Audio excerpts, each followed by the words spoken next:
Should digital marketing lead or follow?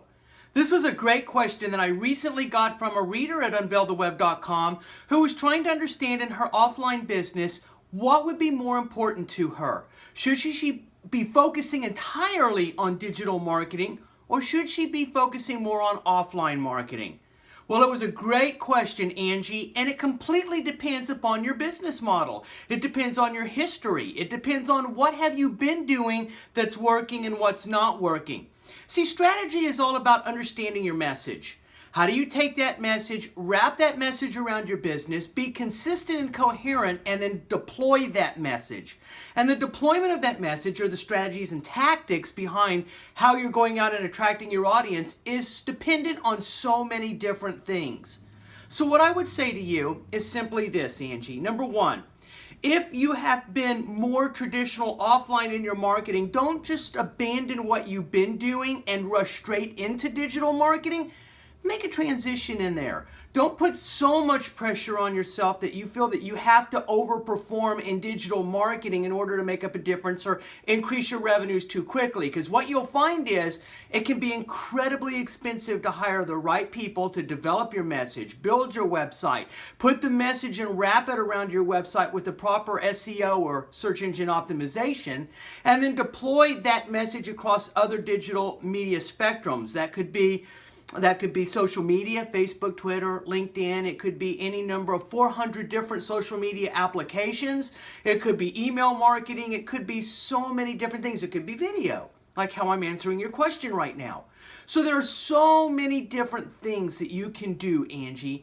And the question is, should digital marketing lead or follow? Now, the other side of that coin is that if your offline marketing is not working as well for you as you'd like it to, then maybe you do need to consider swapping it up and putting an emphasis or a focus on digital marketing. So that now comes back around to content marketing. It's blogging. It's creating the right SEO in those blogs. It's being relevant, compelling, and interesting to those who are actually looking for what you're offering. And the core difference between offline marketing and online marketing, in my opinion, is that in offline marketing, as a norm, not always true, but as a norm, you're out hunting, you're out looking, you're proactively engaging to try to find your next customer. You might be going to networking events, you might be paying for advertisements in a magazine or a flyer or a billboard or whatever the case may be, right? You're actually proactively hunting for that next marketing opportunity that leads to a sale.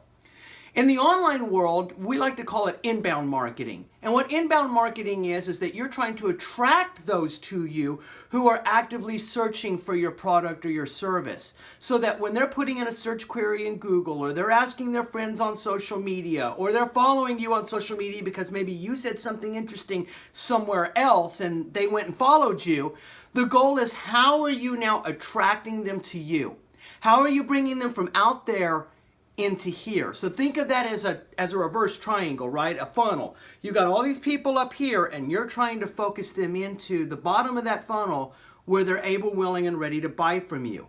And you're attracting them through all of these different platforms. And really, in my mind, that's the difference between those two models, between how many businesses look at offline marketing and online marketing. And there are so many different ways to do online marketing. And how do you connect those two audiences?